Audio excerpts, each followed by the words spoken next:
اور اب یہاں رسول کی جگہ ہے حسین اور علی کی جگہ ہے علی. وہ دادا تھے جو علی تھے اور یہ پوتا ہے جو علی ہے، اور وہ جسے آپ علی اکبر کہتے ہیں. اور تقریباً اتنی ہی عمر ہے جو ہجرت میں ان کی تھی، یعنی وہ میں نے عرض کیا وہ تو مسلم بات کہ 23 برس کی عمر تھی. اب جناب علی اکبر مشہور روایت 18 برس اور بہت سے علماء کی تحقیق میں 25 برس. یہ وہ 18 برس ہے تو ابتدائے جوانی ہے اور یہ 25 برس ہے تو کمال جوانی ہے. اور اب علی کی عمر ہجرت سے زیادہ قریب ہی ہے، وہ 23 اور 25 میں تو تھوڑا ہی سا فرق ہے. غرض مکمل شباب.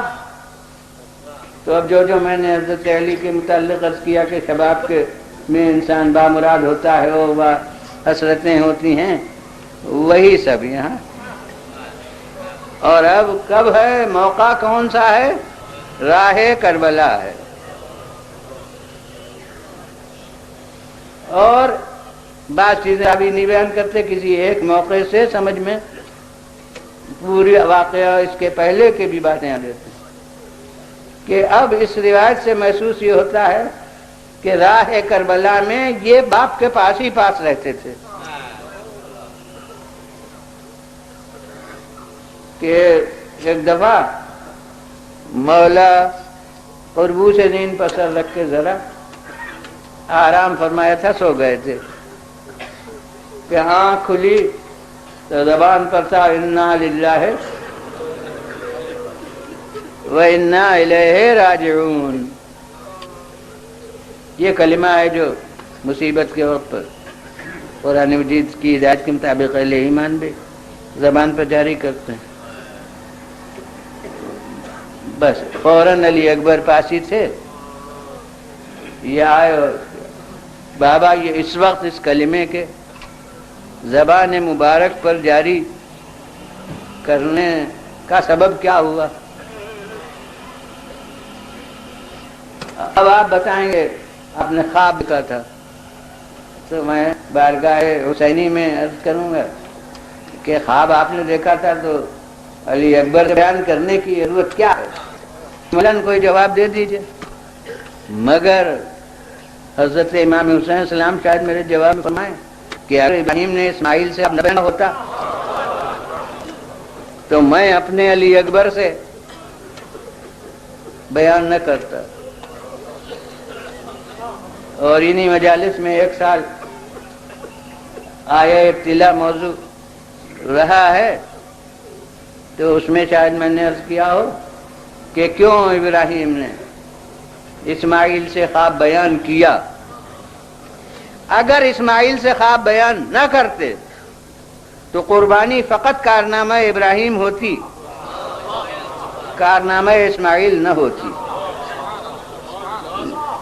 لیکن جب اسماعیل سے خود مختارانہ طور پر بیان کر دیا اور پھر انہوں نے جواب دیا کہ یا ابت افعل ما تؤمر ستجدنی انشاءاللہ من الصابرین، جو حکم ہو رہا ہے اس کی تعمیل کیجیے، اللہ نے چاہا تو مجھے صبر کرنے والوں میں سے پائیے گا. تو اب کارنامہ دونوں کا ہو گیا، باپ کا بھی اور بیٹے کا بھی.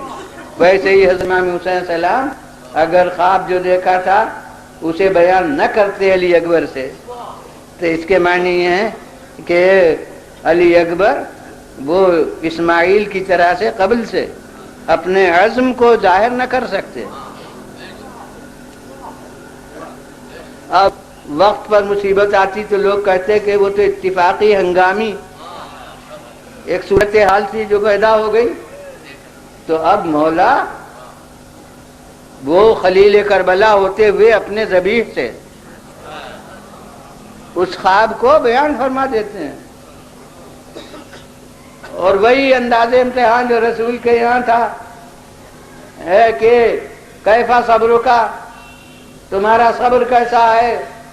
اور وہی جو ابراہیم کا یہاں تھا کہ انہوں نے یہ نہیں کہا کہ مجھے حکم ہو رہا ہے، انہوں نے یہ کہا میں نے خواب دیکھا ہے، وہی سنت ہے جو حضرت یہ سب ایک ہی ہستیاں ہیں، ایک ہی سلسلے کی، ایک ہی انداز سب کا ہوتا ہے کہ اب یہ اپنے ذبیح کے سامنے اسے بس خواب کہہ کے بیان فرما رہے ہیں، اور بطور تصور مصیبت اس پر انا للہ وَإِنَّا إِلَيْهِ راجعون بھی فرمایا ہے۔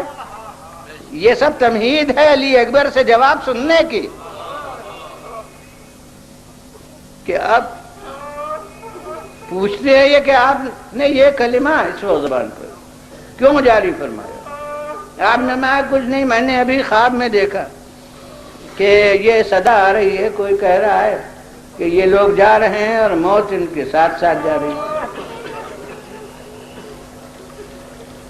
بس یہ حضرت ابراہیم کے جو اس وقت وارث ہیں انہوں نے خواب بیان کیا، تو جیسے حضرت علی نے ایک دم جواب نہیں دیا تھا، پہلے ایک سوال کر لیا تھا کہ کیا یہ ہمارے دین کی، میرے دین کی سلامتی کی حالت میں ہوگا؟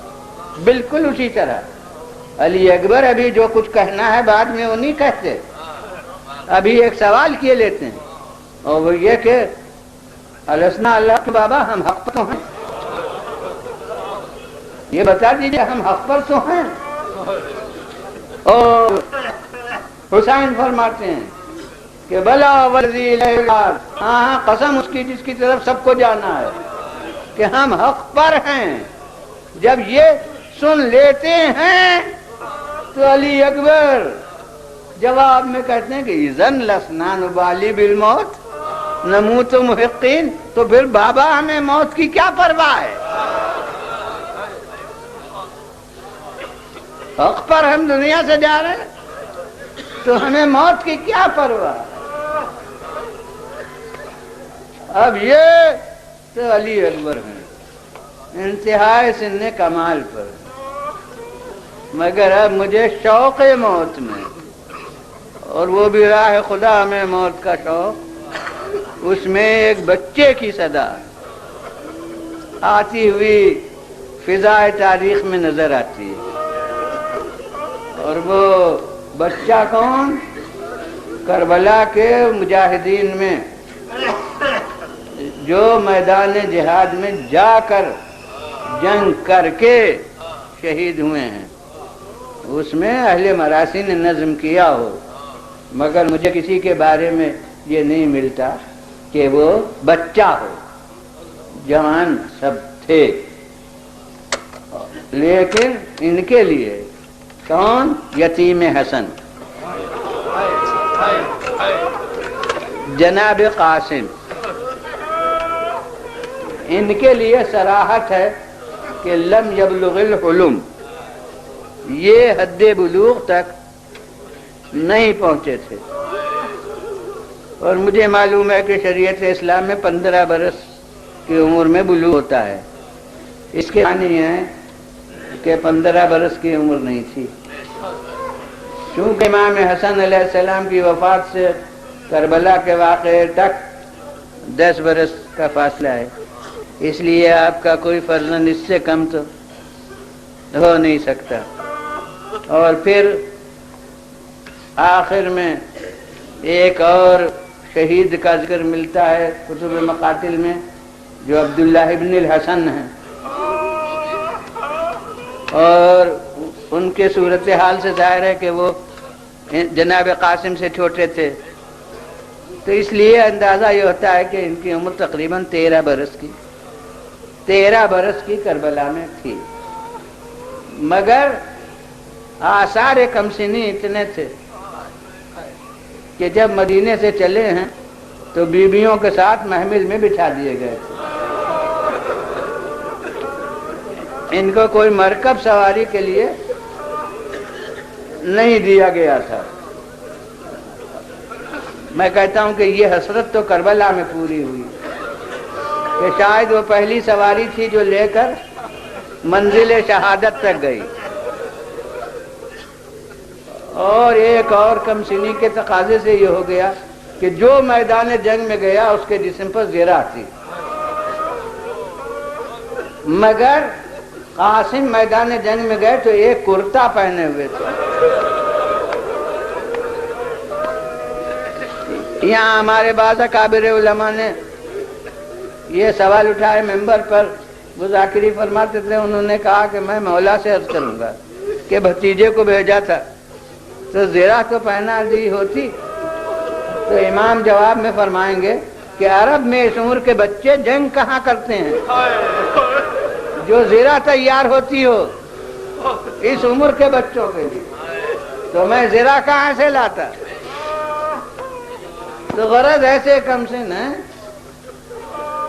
اور چرچا واقعہ کربلا کا تو گھر میں برابر رہتا ہی تھا، اور جب رسول اطلاع دے چکے تھے اپنے دور میں تو اب گھر والوں کے لیے یہ راز کہاں تھا؟ تو جب چرچا ہوتا تھا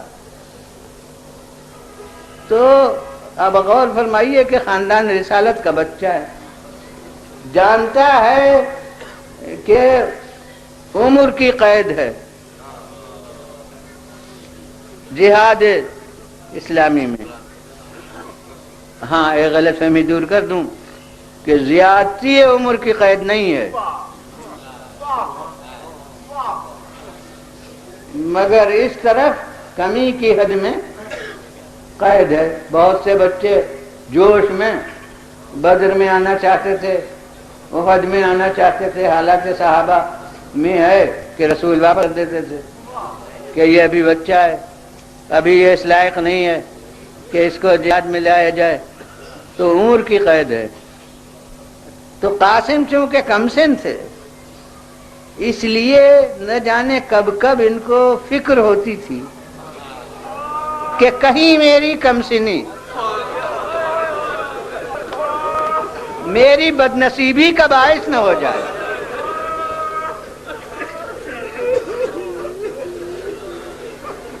مگر یہ ذکر چھیڑنا یہ خلاف بلاغت تھا، اپنی طرف سے خود اس ذکر کو کرنا۔ جب شب عاشور مولا نے وہ خطبہ پڑھا کہ کل روزے قربانی ہے اور جسے میرا ساتھ چھوڑ کر جانا ہو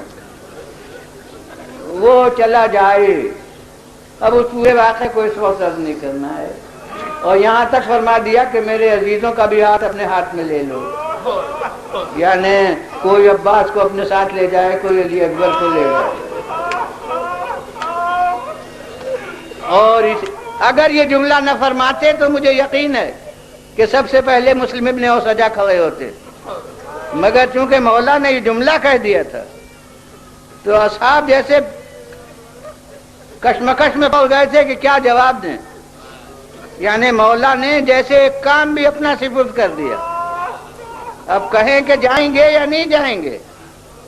اس رکاوٹ کو دور کیا ابو الفضل عباس نے کھڑے ہو کے،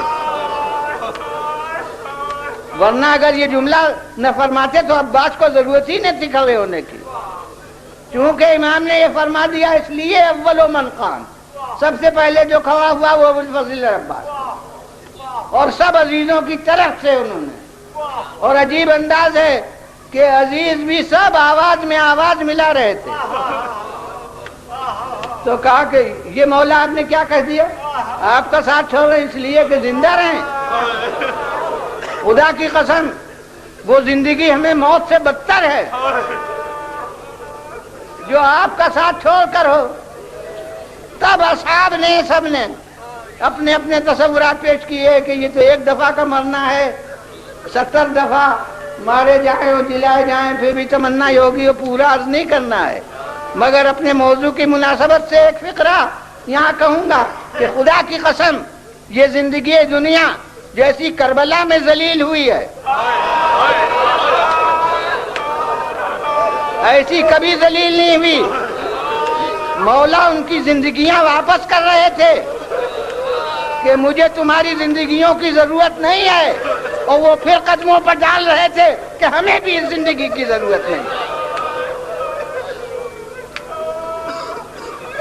ماشاء اللہ عزکم اللہ. بظاہر تو ابھی وسائل کو نہیں بیان ہوئے تو ارباب اعضاء اب یہ جب ذکر ہو چکا تو اب جیسے بات وہ چھڑ گئی تو اب عباس نے کچھ نہیں پوچھا، وہ خود پیشکش کر چکے کہ ہم نہیں ساتھ چھوڑیں گے. علی اکبر نے نہیں پوچھا، مگر اب قاسم کھڑے ہو گئے.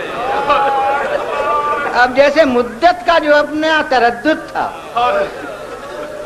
اس کے دور کرنے کا موقع مل گیا اور انہوں نے پوچھا کہ یا اے چچا کل یہ سعادت ہمیں بھی نصیب ہوگی.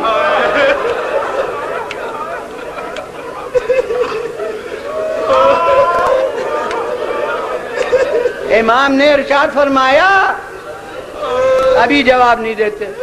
ایک سنت ہے، وہاں رسول سوال کر رہے ہیں، علی ابھی جواب نہیں دیتے، خود ایک سوال کیے لیتے ہیں. وہاں امام حسین سلام ذکر فرماتے ہیں اور علی اکبر ابھی نہیں کہتے کچھ، خود ایک سوال کیے لیتے ہیں. یہاں ذرا عکس ہے اس کا کہ قاسم ایک سوال کر رہے ہیں اور مولا ابھی جواب نہیں دیتے، خود ایک سوال کیے لیتے ہیں اور وہ بالکل میرے موضوع سے مطابق ہے. انہوں نے پوچھا کہ کل سعادت ہمیں بھی ملے گی، مولا ابھی جواب نہیں دیتے کہ کوئی یہ نہ سمجھے کہ بچہ ابھی اصل نوعیت کو سمجھا نہیں ہے. کم سنی میں ایک بات پوچھ لی ہے تو ابھی جواب نہیں دیتے. مولا سوال کیے لیتے ہیں کہ یا بنیا کیف الموت عندک، اے بیٹا یہ تو بتاؤ کہ موت تمہارے نزدیک کیسی چیز ہے. تمہارے نزدیک موت کیسی چیز ہے.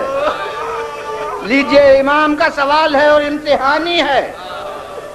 خدا کی قسم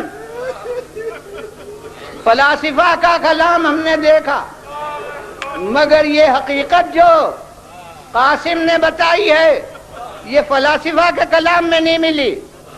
ہاں اب آپ بھی میرے ساتھ غور کر لیجئے گا کہ قاسم کے جواب سے کمسنی ٹپک رہی ہے. کوئی بوڑا یہ جواب نہیں موضوع ہے اس پر، مگر حقیقت وہ بتائی ہے جو فلسفیوں نے نہیں بتائی. کسی نے موت کا مزہ نہیں بتایا اور جس نے بھی بتایا ہے وہ تلخ بتایا ہے. لیکن مولا نے جو جواب دیا بالکل کمسنی میں ڈوبا ہوا جواب کہ قاسم کہتے ہیں یا امی اعلی من العسل. ارے اے چچا وہ تو شہد سے زیادہ میٹھی تھی. بس ارباب اعضاء پتا چل گیا کہ شہزادے کو شہد بہت پسند تھا. کہا اے چچا وہ تو شہد سے زیادہ شیریں چیز ہے. اب مولا نے جواب دیا. بس اب شاہ یہی اجزا ہے کہ جس پر مجلس کو ختم کروں گا کہ حضور صاحبان فہم غور کرے کہ جو چیز وجہ تردد ہوتی ہے اس کی ایک قوی تر مثال پیش کر دی جائے تو اطمینان ہو جاتا ہے. کیونکہ میں نے جیسا پس منظر عرض کیا اس سوال و جواب کا، وجہ تردد کمسنی کا تصور تھا کہ میں بچہ ہوں اس لیے مولا کو اطمینان دلانا ہے. تو فرماتے ہیں اے قاسم ارے کل تو وہ دن ہے کہ تمہارا کیا ذکر ہے، تمہارا ننھا بھائی چھوٹا بھائی علی اصغر وہ بھی سعادت کو حاصل کرے گا. بس ارباب اعضاء اب آگے نہیں بڑھوں گا. قاسم کو اپنے بارے میں تو اطمینان ہو گیا لیکن علی اصغر کا جو نام لیا ایک دفعہ قاسم کا ذہن اور طرف چلا گیا. کہنے لگے کیوں چچا کیا یہ اشقیاء خیمے کے اندر آ جائے؟